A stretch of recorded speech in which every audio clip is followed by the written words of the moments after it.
The monitoring station orbited silently above the empty space of the Orion sector. For hundreds of years, it had watched nothing but empty darkness and occasional trader ships passing through known routes.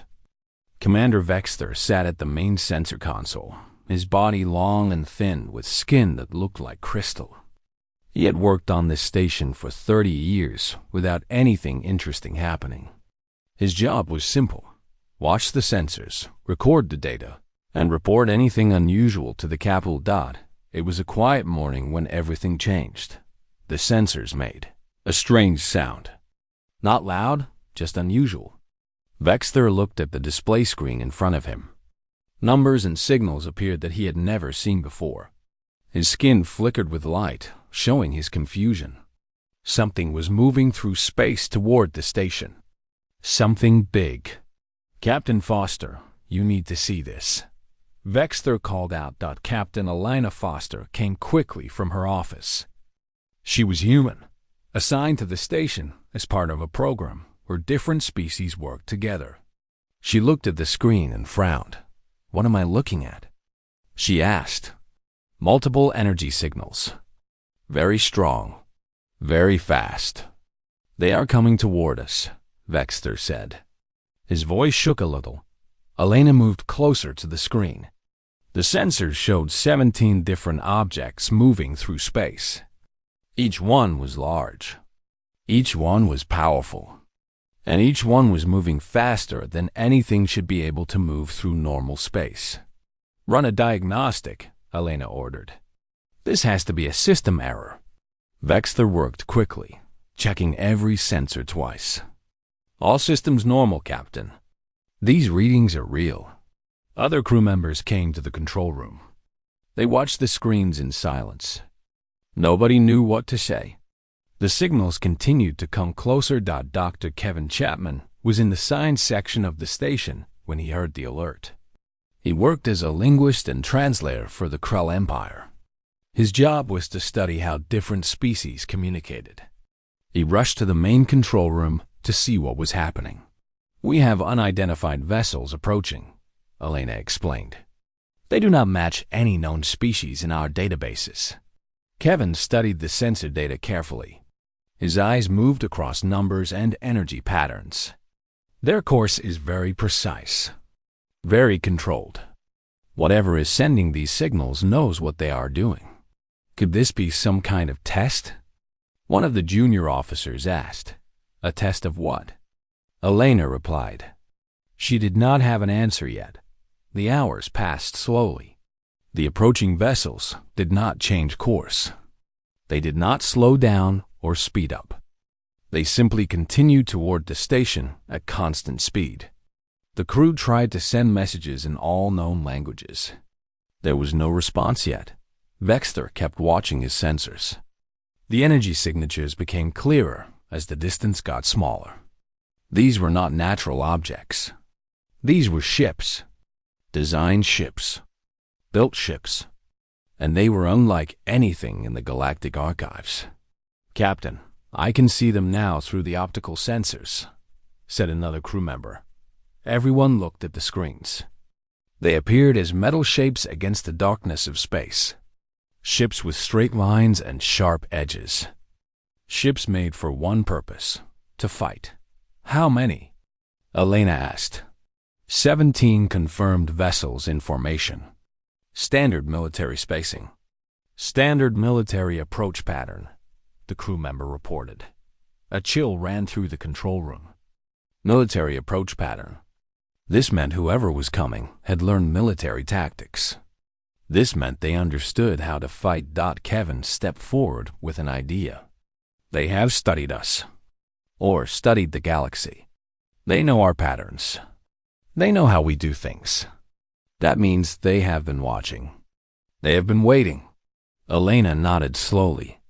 Kevin was right. These were not ships from a lost colony or a forgotten station. These were ships from somewhere else. Somewhere that had watched and learned before showing themselves. "Can we reach out to them?" she asked Vexter. The commander tried every frequency, every method, every way to communicate that the Krell Empire knew. The ships continued forward without responding. They came closer and closer to the station. Kevin had one more thought. Their approach is not aggressive. They are not moving toward the station to attack. They are moving toward the safe zone that we use for meetings and trade. They know the rules of contact. He was right again. The ships were moving toward the neutral meeting area, not toward the station itself. Whoever was coming understood the laws of space contact. They knew what they were doing. Finally, when the ships were close enough to see clearly, they stopped. All 17 ships held position and began broadcasting signals on every frequency at once. Elena heard the first message come through. It was simple and clear. It said one thing over and over again. We are here for peaceful contact. We request communication. Vex's skin flickered rapidly. Captain, we need to tell the capital immediately. We need to tell the council. Nobody has ever seen anything like this. Elena agreed. She sent the emergency message out at top speed. The galaxy was about to learn something new. The galaxy was about to learn that humans existed. That humans had ships. That humans had weapons. And that humans were coming to make contact. The waiting began. The station staff watched the 17 ships holding position in space. They waited for orders from the capital. They waited to see what would happen next. And they tried to understand what the arrival of these unknown ships really meant. Commander Vexter kept his sensors focused on the approaching vessels. In 30 years of work, he had never seen anything like this. The ships were strange. The speed was impossible. The timing was too perfect. As he watched, Vexter understood one important thing. Everything was about to change. The peaceful galaxy he had known his whole life was about to become something different. And it had arrived in the form of 17 warships from a world nobody had ever heard of. Captain Elena Foster stood quietly, watching the screens. She had been assigned to this station to help improve relations between species. She never imagined her first big test would be this. She never imagined she would be the first to meet a new species. A species that arrived in military formation. And in the darkness of space, the 17 human warships waited. They waited to see if the galaxy was ready for what they had come to say. The message from the monitoring station reached the capital in minutes. The Krell Council chambers filled quickly with leaders from every section of the Krell Empire. They looked at the data, studied the images, and tried to understand what they were seeing. Commander Vexter had not made mistakes in 30 years. If he said these ships existed, they existed. If he said they were real, they were real. The council decided to send a welcome message. It was important to respond to an unknown species with peace, not with fear. Ambassador Victoria Hayes led the diplomatic team. She had handled first contacts before with other species. She knew the rules of the galaxy. She knew how to be careful. But this situation was different. The 17 ships remained in position, waiting. They did not move closer. They did not move away. They simply waited. Inside the lead ship, Captain Marcus Hayes prepared his crew for the most important moment in human history. This was the first contact. This was the moment when humanity would meet the galaxy. Marcus was a strong leader. He had trained for this mission his entire career. He knew every rule of space contact. He understood military protocol. He understood diplomacy. He had to be both a warrior and a messenger. All stations, this is Captain Hayes, he said over the ship's communication system. In a few moments, we will make formal contact with this alien civilization. Every human is watching us. Every human is counting on us to do this right. We will be professional. We will be clear. We will be strong. And we will show them that humans are intelligent, capable, and trustworthy. His crew responded with quick confirmations. They were ready. Marcus opened a communication channel to the monitoring station. His voice was calm and clear. "This is Captain Marcus Hayes of the human vessel Hegemony. I represent the government of Earth and the human species. We come here with good intentions. We want to meet your leaders and establish peaceful relations." The message was short and direct. It said everything that needed to be said. It said humans were civilized. It said humans understood diplomacy. It said humans wanted peace. The response came from the station. A Krell voice, translated into human language, spoke back. "We receive your message, human vessels. We welcome you. Please maintain your position while we prepare for formal contact." Marcus felt the tension in the control room ease slightly. The first words had been spoken. The first barrier had been crossed. Now they had to wait. As he waited, Marcus thought about the journey that had brought him here. Humans had discovered ancient signals from the galaxy decades ago. They had studied the signals. They had learned the languages. They had built ships. And finally, they had come to make contact. Earth Command Center on the planet below was watching everything. Admiral Lisa Crawford supervised every moment of this first contact. She sat in the command center surrounded by screens showing live feeds from Captain Hayes' ship. Every human leader in the world was watching this moment. "Tell Captain Hayes to maintain position and wait for diplomatic instructions," she ordered. Her voice was calm, but her hands were steady and firm. This was the biggest moment in human history. Nothing could be more important. Nothing could matter more than getting this right. Back on the Krell monitoring station, the crew worked to prepare for the visitors. Elena Foster stood in the docking area, waiting to greet the human captain. She had requested to be the first human to meet the human delegation. She understood both cultures.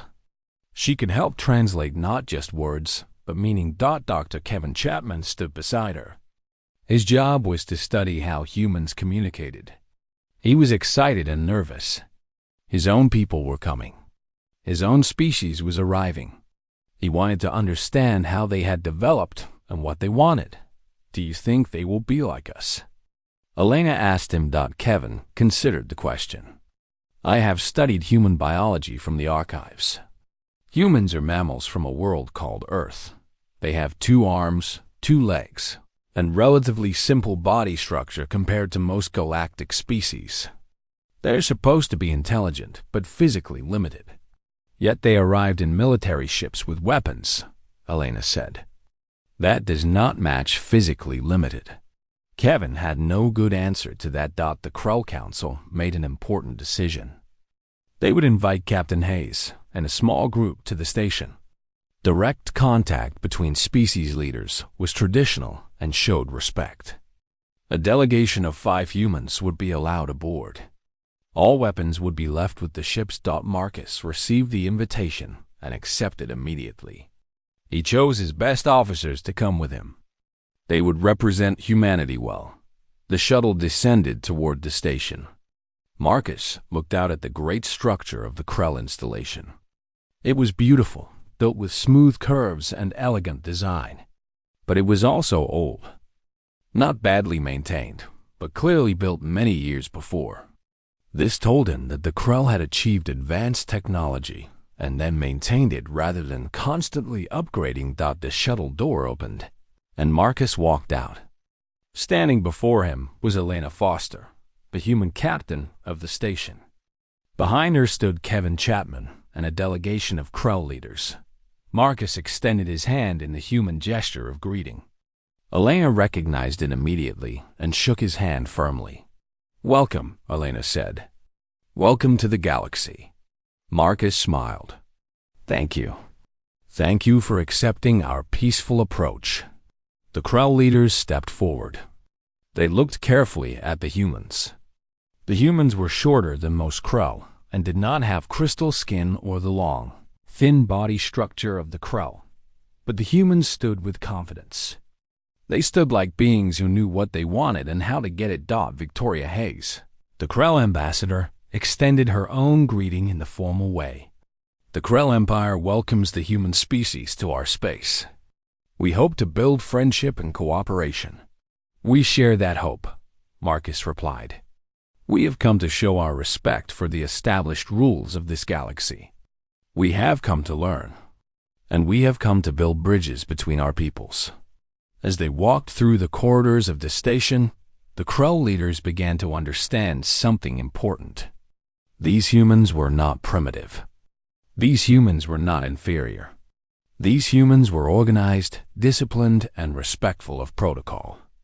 They had trained extensively before arriving, but what the Crow did not yet understand was why humans needed warships to arrive. What happened on Earth that created a species this focused on military strength? That question would soon get an answer that would frighten every intelligent being in the galaxy. But for now, the first contact continued peacefully. Humans and Krell shook hands. They began conversations. They began to establish the framework for relations between species, and Admiral Lisa Crawford watched from Earth Command, her hands still steady, knowing that humanity had taken the first step toward a new future among the stars. The first formal meeting between humans and the Krell Council took place in the Great Chamber of the monitoring station.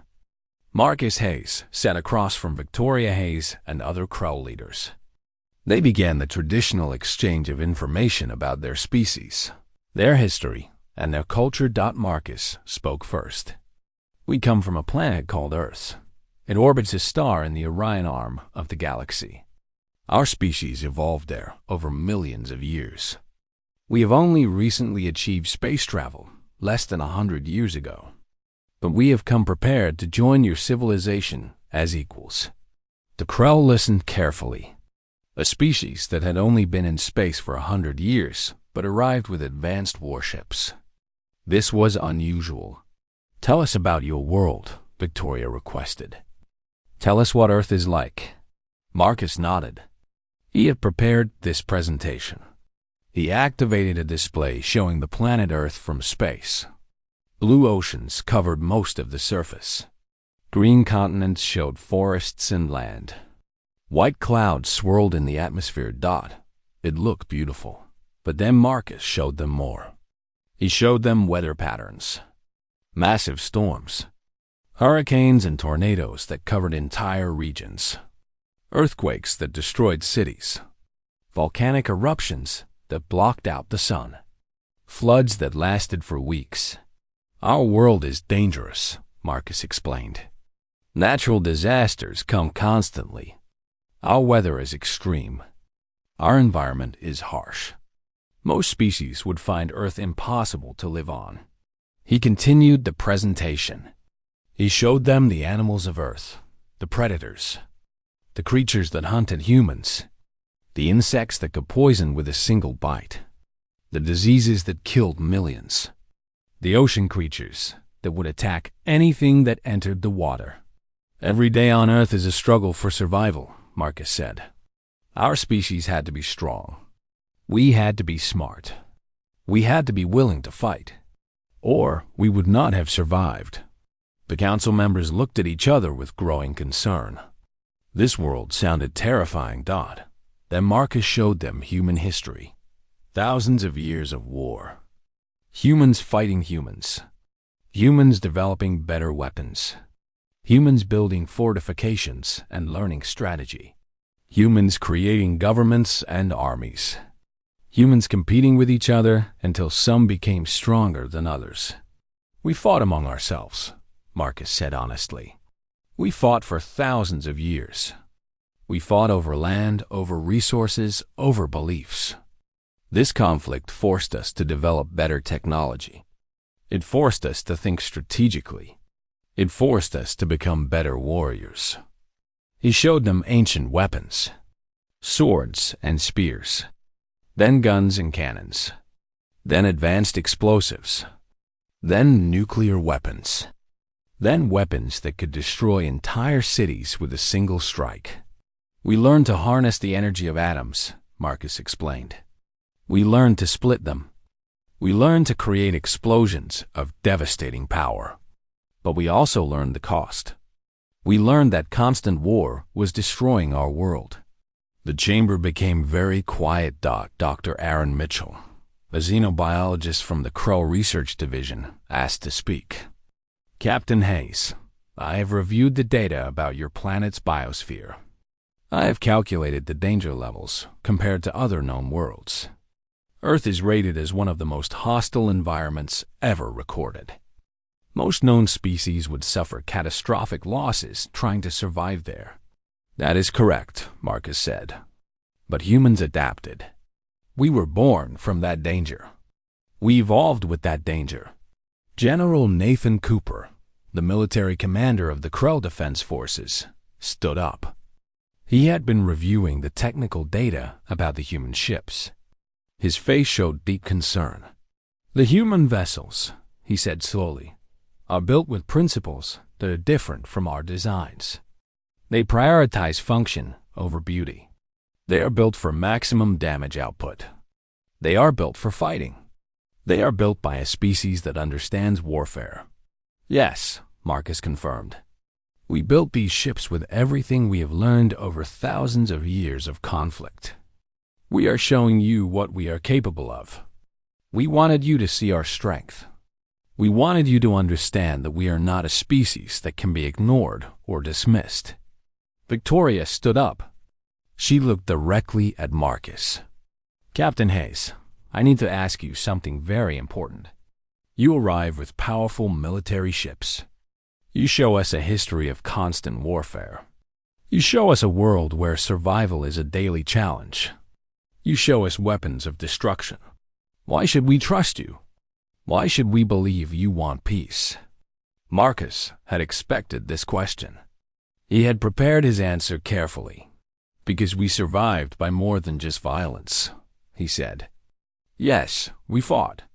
But we also built communities. We also created families. We also learned to care for each other. We learned that cooperation is stronger than conflict. We learned that working together is more powerful than fighting alone.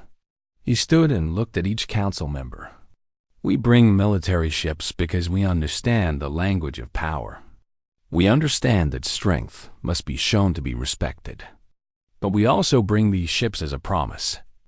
We promise that humanity will use its strength to protect others. We promise to be part of this galaxy's peace. We promise that our weapons exist to defend, not to conquer. General Nathan Cooper studied Marcus carefully. How do we know you will keep that promise? You do not, Marcus said directly. Not yet. But we hope you will give us the chance to prove our word. We hope you will let us show you, over time, that humans can be trusted. The council debated for hours after Marcus left the chamber. They reviewed all the data about Earth. They studied human history carefully. They considered the implications. Finally, Victoria Hayes made a statement that was broadcast to every major species in the Galactic Coalition. The human species comes from a world unlike any we have known. It is a world of danger and difficulty. It is a world that created a species capable of extraordinary things. The humans have arrived with military strength, yes, but they have also arrived with honesty. They have not hidden their nature. They have not pretended to be something they are not. They have shown us exactly what they are, a species born from struggle, shaped by conflict, and now seeking to join our civilization as partners in peace. She paused before continuing. I recommend we accept humanity's application to join the Galactic Coalition, but I recommend we watch them carefully, not with hostility, but with understanding, because humanity is something new to our galaxy.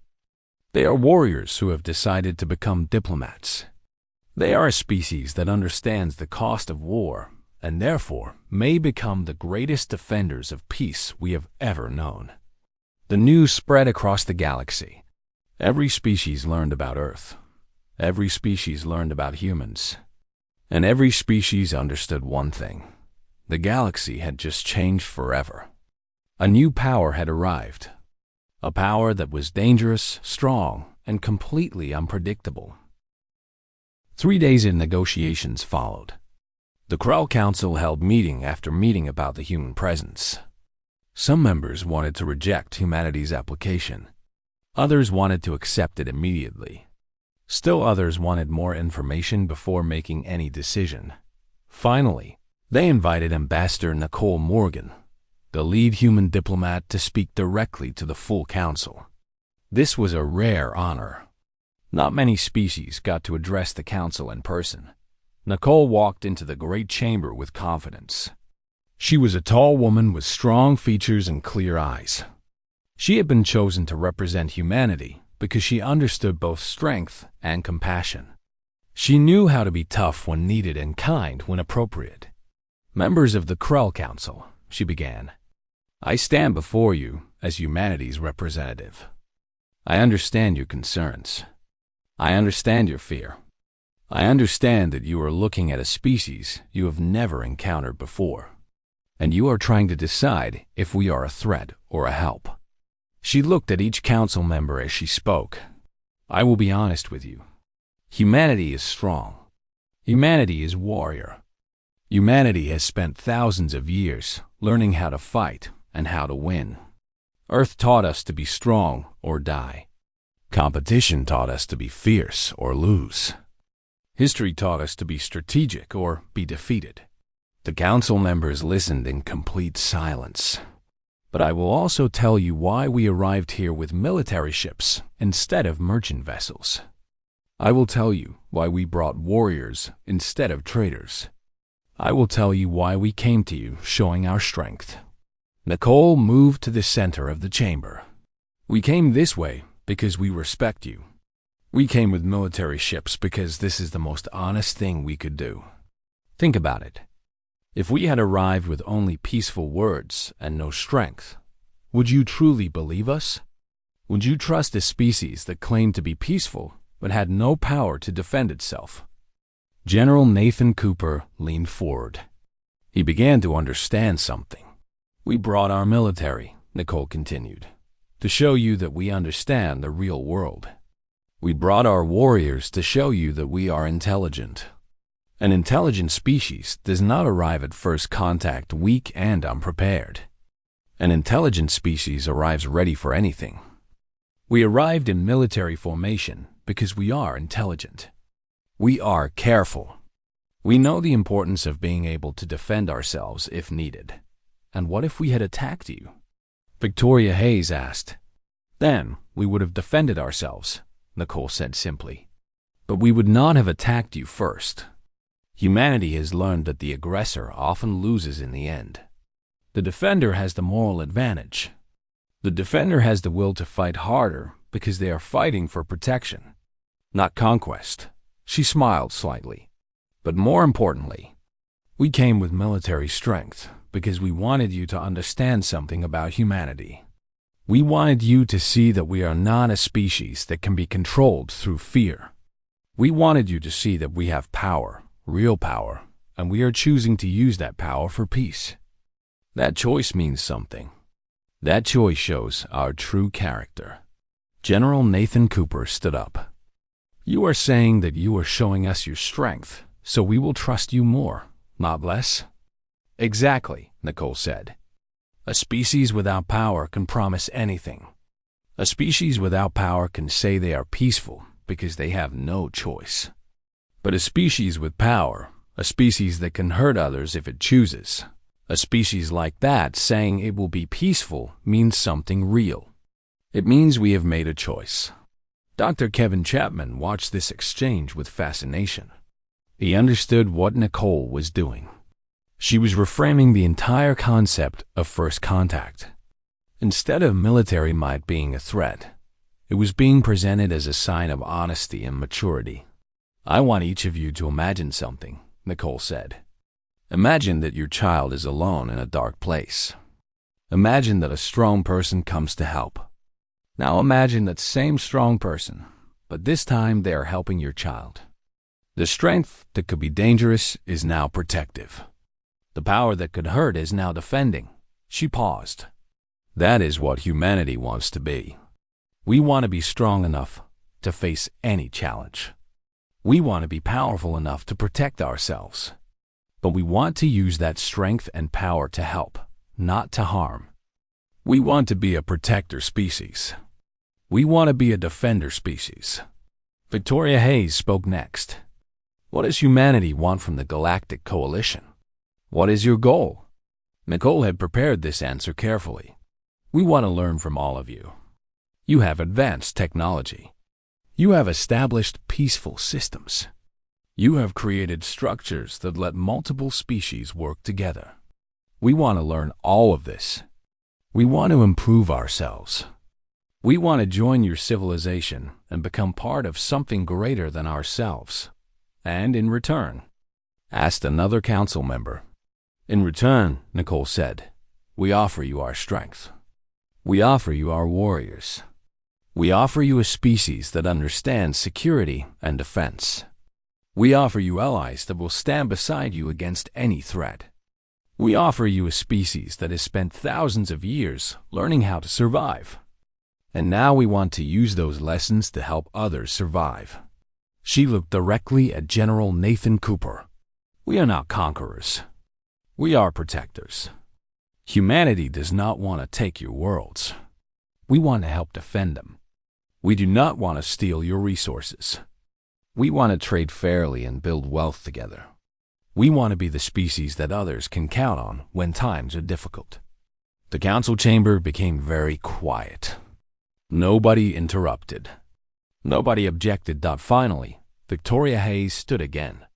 Nicole Morgan, your words are clear. Your honesty is appreciated. The Krell Council will vote on humanity's application to join the Galactic Coalition. But I want you to know that I believe you. I believe that you come here with true peace in your heart. I believe that humans and Krell can work together well. She turned to the other council members. All in favor of accepting the human species into the Galactic Coalition, please indicate. One by one, the council members approved. Even the ones who had doubted gave their approval. The vote was unanimous. Nicole smiled. Thank you. Thank you for this opportunity. Humanity will not disappoint you. We will be good partners. We will be loyal allies. We will be the strength you can rely on when you need it.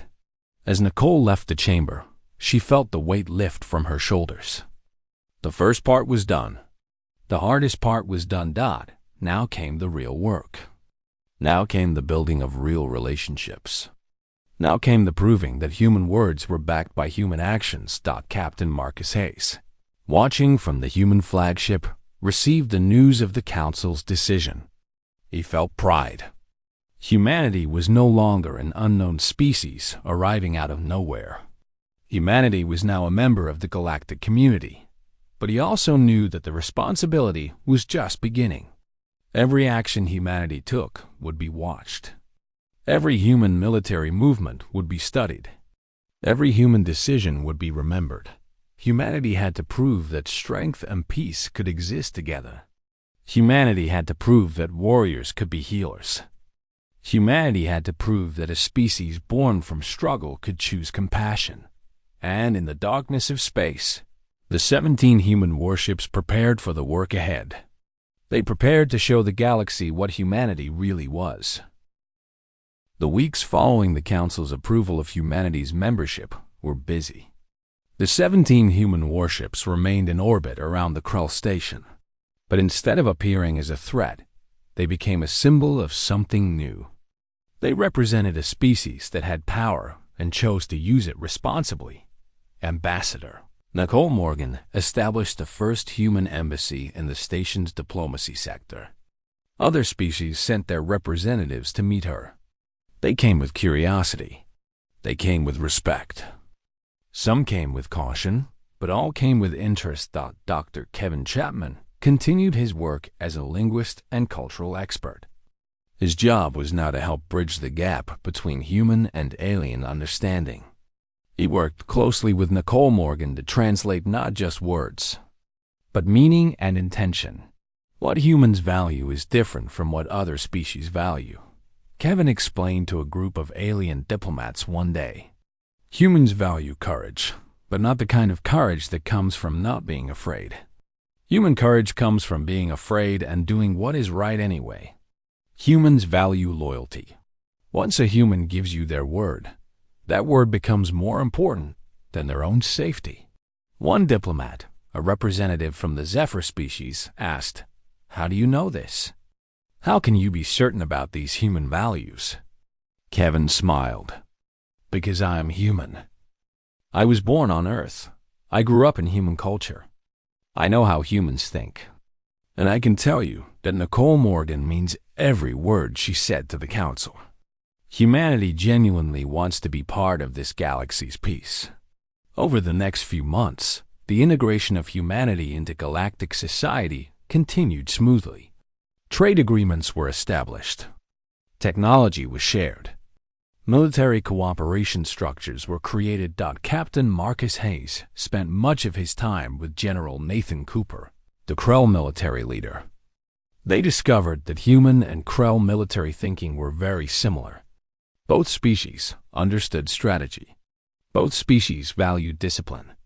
Both species recognized that the best warrior was the one who could avoid fighting through preparation and strength.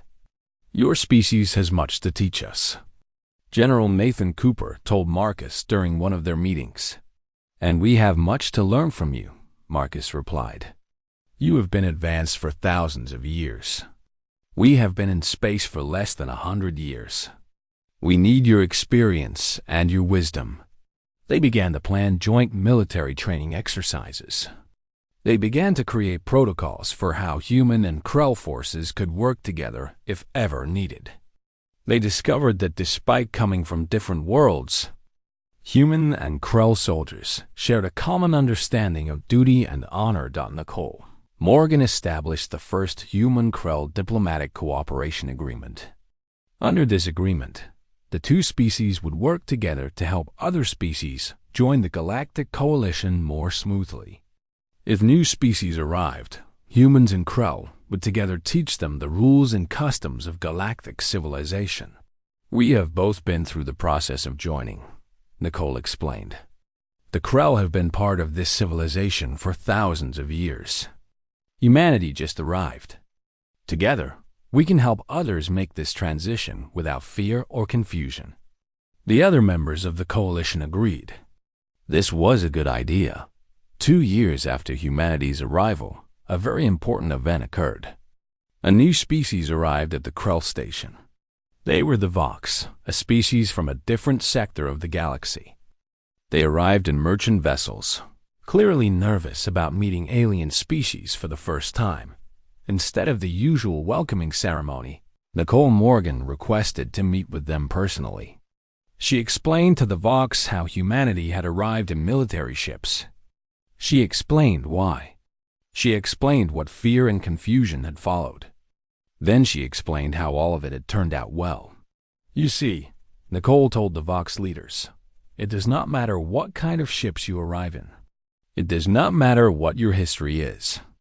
What matters is that you come with honesty. What matters is that you come willing to listen and learn. What matters is that you come wanting to build peace." The Vox appreciated Nicole's honesty. They appreciated her understanding of their nervousness. And they appreciated that a human took time to help them understand that they would not be judged for who they were or where they came from.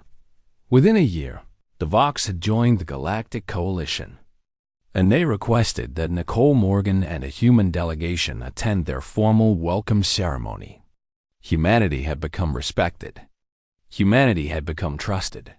Humanity had become valuable. Dr. Aaron Mitchell, the xenobiologist who had studied Earth's dangerous environment, published a comprehensive paper about human development. The paper explained how a species from a harsh world could become both strong and compassionate.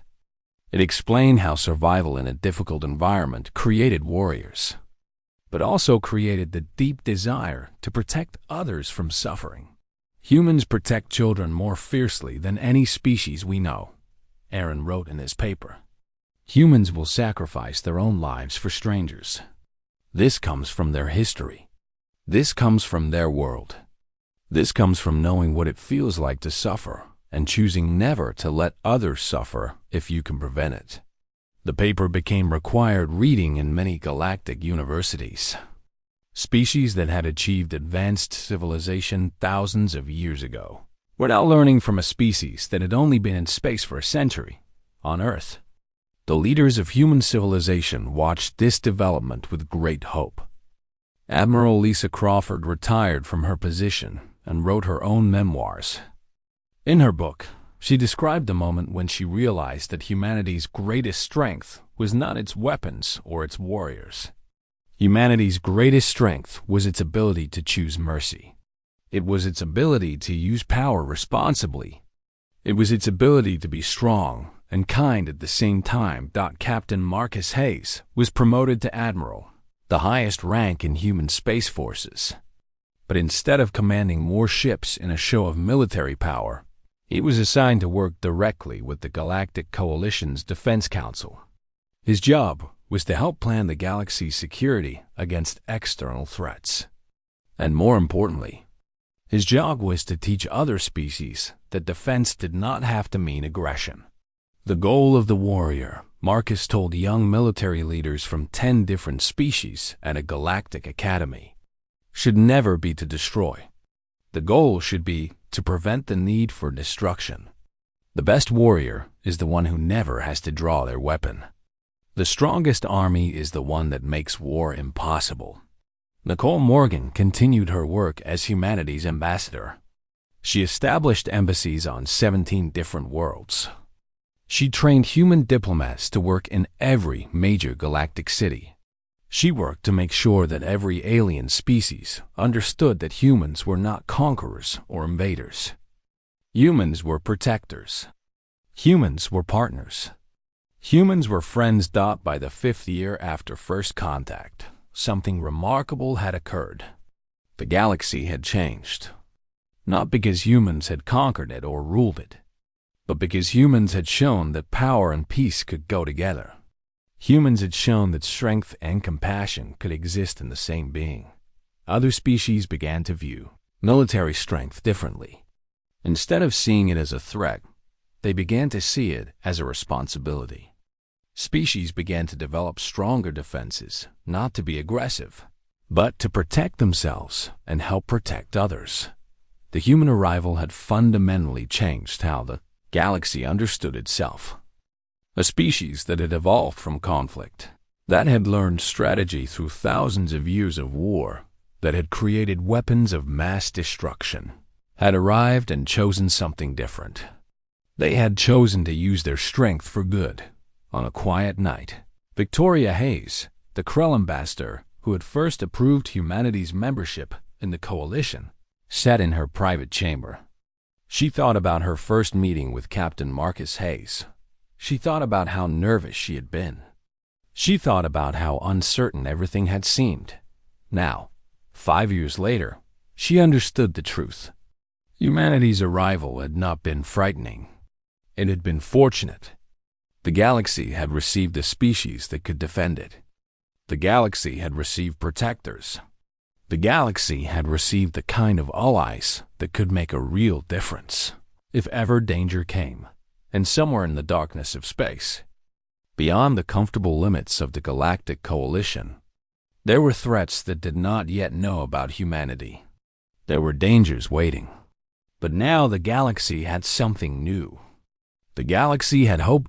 Because humanity had shown that warriors could be healers, that strength could serve peace, that a species born from struggle could choose compassion, and that sometimes the most dangerous species could be the most trustworthy, because they understood the cost of violence and chose something better.